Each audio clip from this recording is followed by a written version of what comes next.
पर जो अब आपकी टोटल वैल्यू बनेगी वो 1,43,00,000 रुपए की बनेगी। तो ये ताकत होती है लॉन्ग टर्म इन्वेस्टमेंट की, और इसी तरह से पावर ऑफ कंपाउंडिंग काम करती है। ये सबसे ब्लंडर मिस्टेक होती है जब भी कोई एसआईपी इन्वेस्टमेंट करता है, और हम फिर कहते हैं कि म्यूचुअल फंड में पैसा नहीं बनता। बनेगा कैसे? जब देखिए सभी लोग एसआईपी करते हैं, पर सभी लोग करोड़ों का कॉर्पस नहीं बना पाते। एक और सवाल जो सबसे ज्यादा बार पूछा जाता है कि क्या एसआईपी एफडी से बेटर है, तो इसका आंसर है जो भी फंड आपकी प्रोफाइल को मैच करे, आपकी रिसर्च को मैच करे, आपके गोल को फुलफिल करे, उसके अकॉर्डिंग। तीसरा और सबसे इंपॉर्टेंट सवाल कि कब आपको अपनी एसआईपी स्टॉप कर देनी चाहिए, तो इसका आंसर है थर्ड गलती इतनी ज्यादा कॉमन है कि उसे ठीक किए बिना कोई इन्वेस्टर लाखों और करोड़ों का कॉर्पस तो दूर की बात है, प्रॉफिट भी नहीं बना सकता है।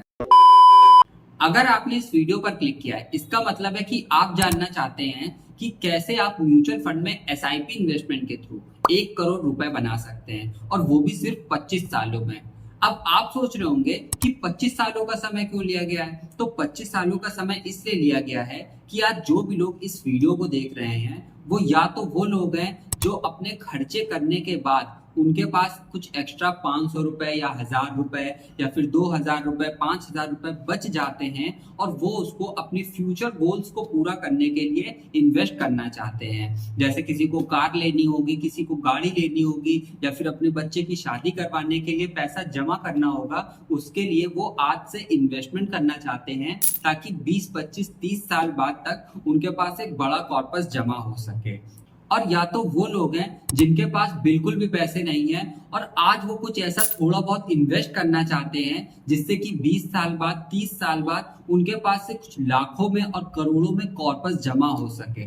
इसलिए इन्वेस्टमेंट हॉराइजन 25 सालों का लिया गया है, जिससे कि आप लॉन्ग टर्म के लिए इन्वेस्ट करें और पावर ऑफ कंपाउंडिंग का बेनिफिट ले सके। सो इस वीडियो को कंप्लीट एंड तक देखिएगा, क्योंकि इस वीडियो में मैं आपको वो 3 गलतियां भी बताने वाला हूं जो ज्यादातर म्यूचुअल फंड इन्वेस्टर्स करते हैं जब भी वो एसआईपी इन्वेस्टमेंट करते हैं। देखिए सभी लोग एसआईपी करते हैं, पर सभी लोग करोड़ों का कॉर्पस नहीं बना पाते हैं। अब क्यों नहीं बना पाते हैं उसे हम वीडियो में आगे डिस्कस करेंगे। और थर्ड गलती इतनी ज्यादा कॉमन है कि उसे ठीक किए बिना कोई भी इन्वेस्टर लाखों करोड़ों का कॉर्पस तो दूर की बात है, प्रॉफिट तक नहीं जनरेट कर सकता है और अपने टारगेट अमाउंट को कभी अचीव नहीं कर सकता है। तो बिना किसी देरी के वीडियो को शुरू करते हैं।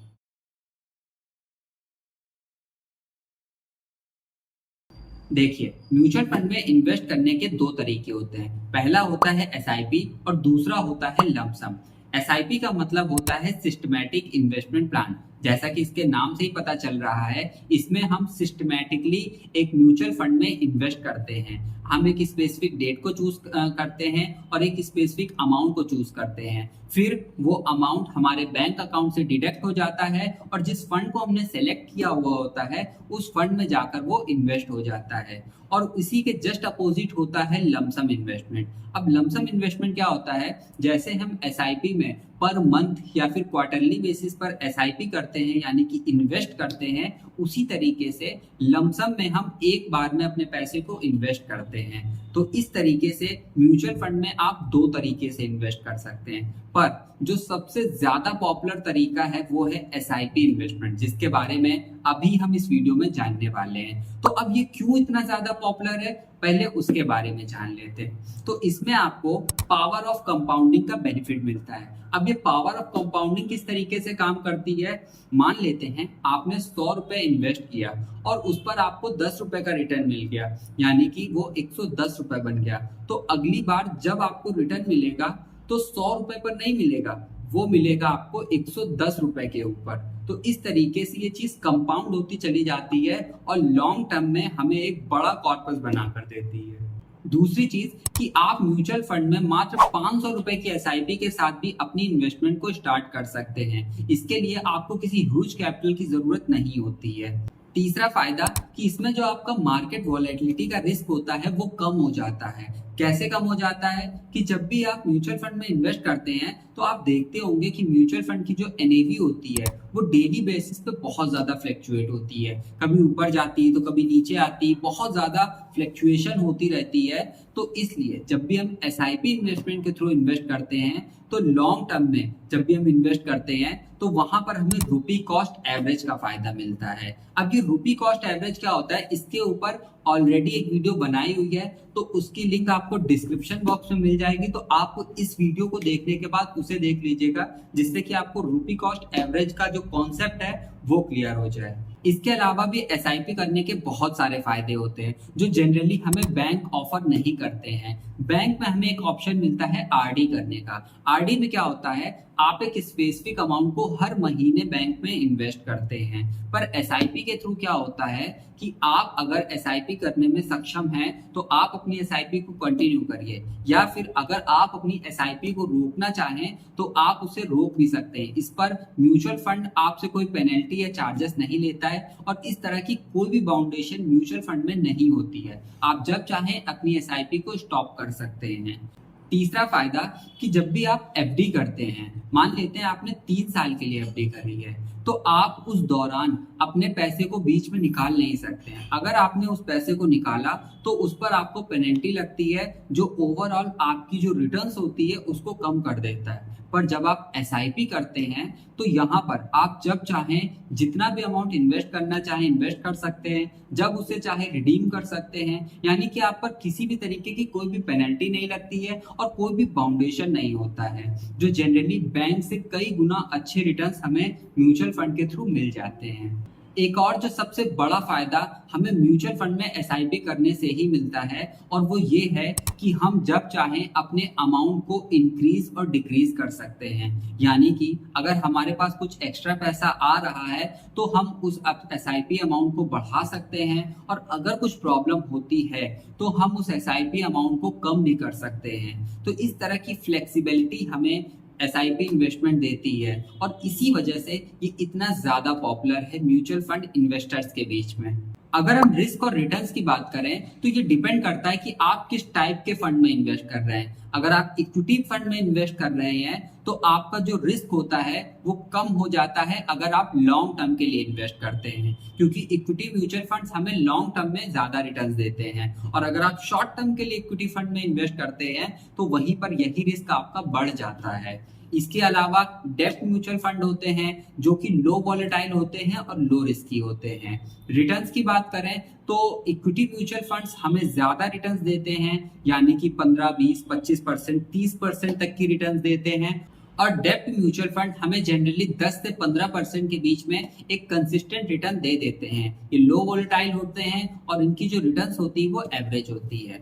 तो चलिए अब हम अलग अलग अमाउंट पर एसआईपी को कैलकुलेट करके देखते हैं कि जो आपका फाइनेंशियल गोल है 1 करोड़ रुपए का, उसे पाने के लिए आपको कितने रुपए की एसआईपी करनी होगी। इसके लिए हम अपनी मोबाइल स्क्रीन पर चलते हैं। तो हम यहाँ पर 10,000 रुपए की एसआईपी के साथ अपनी इन्वेस्टमेंट को कैलकुलेट करने जा रहे हैं। अब 10,000 रुपए की एसआईपी इसलिए ली है कि अगर कोई इंसान कॉर्पोरेट सेक्टर में है, या फिर बैंक में जॉब कर रहा है, या फिर गवर्नमेंट एम्प्लॉय है, या फिर बिजनेसमैन है, तो वो इजिली 10,000 रुपए की एसआईपी के साथ म्यूचुअल फंड में इन्वेस्ट कर सकता है। अब अगर हम रिटर्न्स की बात करें तो आप अगर इक्विटी म्यूचुअल फंड में इन्वेस्ट करते हैं, वो भी 25 सालों के लिए, तो आपको गिरी से गिरी हालत में 15 से 20% की रिटर्न हर इक्विटी म्यूचुअल फंड दे देता है। पर फिर भी हम यहाँ पर इसका भी एवरेज लेकर चलेंगे और 18% के रिटर्न से इस एसआईपी अमाउंट को कैलकुलेट करेंगे। तो यहाँ पर हम 18% का रिटर्न लेकर चलते हैं, और जो टाइम पीरियड है वो है हमारा 25 सालों का। तो जैसे ही आप 10,000 रुपए की एसआईपी को 18% के रेट ऑफ इंटरेस्ट से ग्रो करते हैं, वो भी 25 सालों के लिए, तो आपका जो इन्वेस्टेड अमाउंट होगा, यानी कि आपने इन्वेस्ट किया है, वो है आपका 30 लाख रुपए। लेकिन जो आपकी वैल्यू बनेगी इस अमाउंट के ऊपर, वो बनेगी 5 करोड़ 82 लाख रुपए के आसपास की। तो ये ताकत है म्यूचुअल फंड में पावर ऑफ कंपाउंडिंग की, कि आपने जो एक 10,000 रुपए का इन्वेस्टमेंट शुरू किया था आज से 25 साल पहले, वो 25 साल बाद आपको 5 करोड़ रुपए का कॉर्पस बनाकर देगा। हम यहाँ पर सिर्फ 1 करोड़ के कॉर्पस की बात कर रहे थे। अब बहुत से लोग होंगे जिनके पास 10,000 रुपए नहीं होंगे इन्वेस्ट करने के लिए, तो अगर आप यहाँ पर सिर्फ 5,000 रुपए की भी एसआईपी करते हैं और उसे 18% के रेट ऑफ इंटरेस्ट से ग्रो करते हैं और 25 सालों के लिए इन्वेस्ट करते हैं, तो जो आपका इन्वेस्टेड अमाउंट होगा वो 15 लाख रुपए का होगा। पर जो अब आपको इस पर रिटर्न मिलेगी वो लगभग 3 करोड़ के आसपास मिलेगी, यानी कि 2 करोड़ 91 लाख रुपए के पास आपका टोटल वैल्यू बनेगा। अब बहुत से लोगों के पास 5,000 रुपए भी नहीं होंगे इन्वेस्ट करने के लिए, क्योंकि कुछ हाउस वाइफ्स हैं जो अपने पैसे को इन्वेस्ट करना चाहती हैं, कुछ स्टूडेंट्स हैं जो अपने पैसे को इन्वेस्ट करना चाहते हैं, या कुछ लेबर वर्कर वाले लोग हैं जो अपने पैसे को इन्वेस्ट करना चाहते हैं। तो आप यहाँ पर सिंपली 5,000 रुपए अगर आप नहीं इन्वेस्ट कर सकते हैं, तो अगर आप 2,000 रुपए की एसआईपी भी करते हैं और उसे 18% के रेट ऑफ इंटरेस्ट से 25 सालों तक इन्वेस्ट करते हैं, तो आपका जो इन्वेस्टेड अमाउंट होगा वो 6 लाख रुपए का होगा। पर जो अब आपकी टोटल वैल्यू बनेगी वो बनेगी 1,16,00,000 रुपए की। तो अगर कोई इंसान 1,000 रुपए की एसआईपी के साथ भी म्यूचुअल फंड में इन्वेस्ट करता है और उसे 18% रेट ऑफ इंटरेस्ट के साथ ग्रो करता है और 25 सालों के लिए इन्वेस्ट करता है, तो जो उसने अमाउंट इन्वेस्ट किया हुआ है वो है 3 लाख रुपए का। पर जो अब उसकी टोटल वैल्यू बनेगी वो बनेगी 58,23,000 रुपए की। अब आप सोच रहे होंगे कि 58,23,000 रुपए 25 सालों में बन रहा है, पर हमारा एम तो था 1 करोड़ रुपए बनाने का। तो यहाँ पर आप क्या करेंगे, तो ज्यादातर इन्वेस्टर्स क्या गलती करते हैं, वो हमेशा रिटर्न्स को बढ़ाने की कोशिश करते हैं। पर आप रिटर्न्स को मत बढ़ाइए, आप पावर ऑफ कंपाउंडिंग की ताकत को समझिए। अभी आपने क्या देखा कि 1,000 रुपए की एसआईपी को अगर आप 25 सालों के लिए इन्वेस्ट करते हैं तो आपका इन्वेस्टेड अमाउंट है 3 लाख रुपए और आपको मिलेगा कितना, 58,23,000 रुपए। पर अगर आप इस इन्वेस्टमेंट जो आपका जो टाइम पीरियड है 25 साल का, अगर आप इसे सिर्फ 5 साल बढ़ा दें, यानी कि सिर्फ 5 साल बढ़ा दें, तो आप कितना एक्स्ट्रा जमा करेंगे, 60,000 रुपए। पहले 3 लाख था, अब हो गया 3,60,000 रुपए। पर जो अब आपकी टोटल वैल्यू बनेगी वो 1,43,00,000 रुपए की बनेगी। तो ये ताकत होती है लॉन्ग टर्म इन्वेस्टमेंट की, और इसी तरह से पावर ऑफ कंपाउंडिंग काम करती है, और इसीलिए ये इतना ज्यादा पॉपुलर है कि लोग म्यूचुअल फंड में एसआईपी के थ्रू इन्वेस्ट करने में ज्यादा बिलीव करते हैं। पर अभी तो आपने सिर्फ ये जाना है कि आप एसआईपी के थ्रू कितना बड़ा कॉर्पस जनरेट कर सकते हैं, पर ये सारी चीजें बेकार हो जाती हैं अगर आप एक गलत फंड में इन्वेस्ट करते हैं। तो इसके लिए ज्यादा जरूरी ये है कि आप एक सही फंड को सेलेक्ट करें और फिर उसमें अपनी एसआईपी इन्वेस्टमेंट को स्टार्ट करें। तो आप अब सही फंड कैसे तलाशेंगे, उसके लिए आप हमारी एक वीडियो देख सकते हैं जिसकी लिंक आपको डिस्क्रिप्शन बॉक्स में मिल जाएगी, और वो वीडियो है एसबीआई की बेस्ट एसआईपी फंड वाली वीडियो। उसमें मैंने आपको 3 फंड के बारे में बताया है। तो जो भी फंड आपकी प्रोफाइल को मैच करे, आपकी रिसर्च को मैच करे, आपके गोल को फुलफिल करे, उसके अकॉर्डिंग आप उनमें से किसी भी एक फंड में इन्वेस्ट कर सकते हैं। और उस वीडियो को देखने के बाद अगर आपके मन में कोई सवाल रह जाता है तो आप कमेंट बॉक्स में वो क्वेश्चन पूछ सकते हैं, जिसका जवाब मैं आपको कमेंट बॉक्स में ही दे दूंगा। अब मैं आपको उन 5 सवालों के जवाब देने वाला हूं जिसे एसआईपी इन्वेस्टमेंट के रिगार्डिंग सबसे ज्यादा बार पूछा जाता है। तो सबसे पहला सवाल है कि मिनिमम कितने रुपए से एसआईपी की इन्वेस्टमेंट स्टार्ट करनी चाहिए। तो इसके लिए मैं आपको हमेशा से ही एक बात बताते आया हूं और फिर से बताता हूं कि जो आपका इन्वेस्टमेंट होता है वो 3 चीजों पर डिपेंड करता है, आपका इन्वेस्टमेंट गोल, आपका इन्वेस्टमेंट हॉराइजन और आपका रिस्क एपेटाइट। तो इन तीनों के अकॉर्डिंग आपको गोल को फुलफिल करने के लिए आप जितना रिस्क ले सकते हैं और जितने समय के लिए इन्वेस्ट करना चाहते हैं, उसके हिसाब से आपको अपनी एसआईपी अमाउंट को चूज करना चाहिए। और वैसे भी आप मिनिमम 500 रुपए के एसआईपी के साथ किसी भी फंड में इन्वेस्ट कर सकते हैं, और मैक्सिमम आप जितना अफोर्ड कर सकते हैं उतने के एसआईपी के साथ आप इन्वेस्ट कर सकते हैं।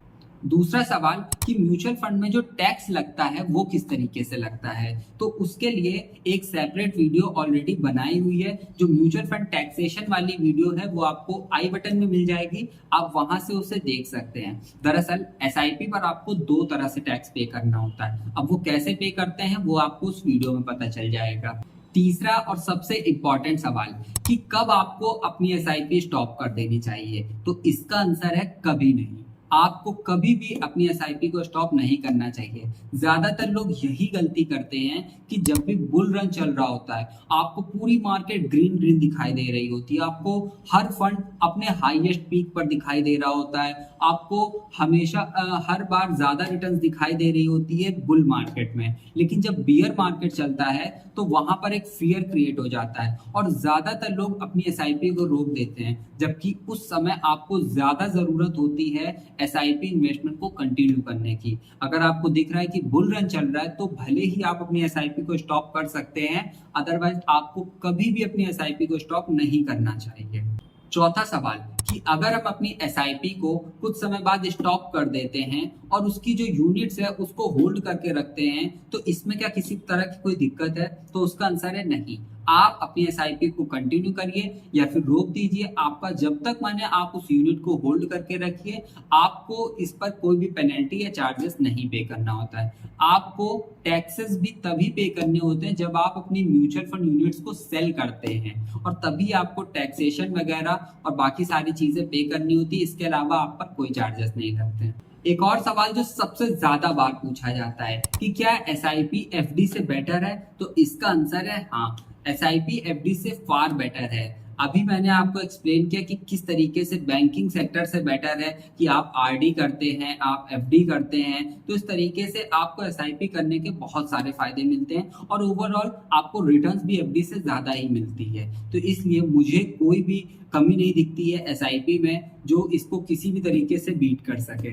अब उन 3 गलतियों के बारे में जानते हैं जो ज्यादातर mutual fund investors SIP investment के दौरान पर करते हैं। सबसे पहली गलती वो ये करते हैं कि जब भी बियर मार्केट चल रहा होता है तो वो अपनी एसआईपी को स्टॉप कर देते हैं, जबकि आपको उस समय ज्यादा जरूरत होती है इन्वेस्ट करने की। दूसरी गलती जो इन्वेस्टर्स करते हैं वो ये है कि वो शॉर्ट टर्म में ही अपने पैसे को रिडीम कर लेते हैं। 50% से ज्यादा म्यूचुअल फंड इन्वेस्टर जब भी एसआईपी को स्टार्ट करते हैं तो वो 1 या 2 साल के अंदर ही अपने सारे पैसे को रिडीम कर लेते हैं। ये सबसे ब्लंडर मिस्टेक होती है जब भी कोई एसआईपी इन्वेस्टमेंट करता है। और हम फिर कहते हैं कि म्यूचुअल फंड में पैसा नहीं बनता। बनेगा कैसे जब आप उससे कंपाउंड ही नहीं होने देंगे? तो एसआईपी इन्वेस्टमेंट का मतलब ही होता है कि आप लॉन्ग टर्म के लिए इन्वेस्ट करें। आपको 2 साल, 3 साल, 5 साल में कौन ही रिटर्न दे देगा? और अगर आपको यही करना है तो आप एफडी में इन्वेस्ट कर सकते हैं। तीसरी गलती जो इन्वेस्टर्स करते हैं वो ये है कि वो कभी भी अपने इन्वेस्टमेंट होराइजन को बड़ा नहीं करते हैं, यानी कि वो लंबे समय के लिए इन्वेस्ट नहीं करना चाहते हैं, पर जो रिटर्न्स है वो उन्हें 25%, 30%, 40%, 50% की चाहिए। अगर आप एक लंबे समय के लिए इन्वेस्ट करेंगे तो वो पैसा ही आपका कंपाउंड होकर इतना ज्यादा हो जाएगा कि अगर आपको सिर्फ 12 से 15% की रिटर्न मिलेगी तो भी आपका हर साल वो पैसा कंपाउंड होते होते मल्टीपल करोड़ बन जाएगा। पर इस चीज को समझने के लिए आपको फाइनेंशियली डिसिप्लिन की जरूरत होती है, और इसीलिए इस बात को मैं बार बार दोहराता हूँ कि increase your knowledge and be wealthy. So कैसी लगी आपको वीडियो? कमेंट करके जरूर बताइएगा। और वीडियो की रिगार्डिंग कोई भी क्वेश्चन है तो उसे आप कमेंट बॉक्स में पूछ सकते हैं। और चैनल पर पहली बार आए तो इसे सब्सक्राइब कीजिए, पुराने हैं तो नोटिफिकेशन बेल को ऑन कर लीजिए सो दैट कि आप हमारी एक भी वीडियो मिस ना कर पाए। मैं मिलता हूँ आपसे अगली वीडियो में। Till the time, increase your knowledge and be wealthy.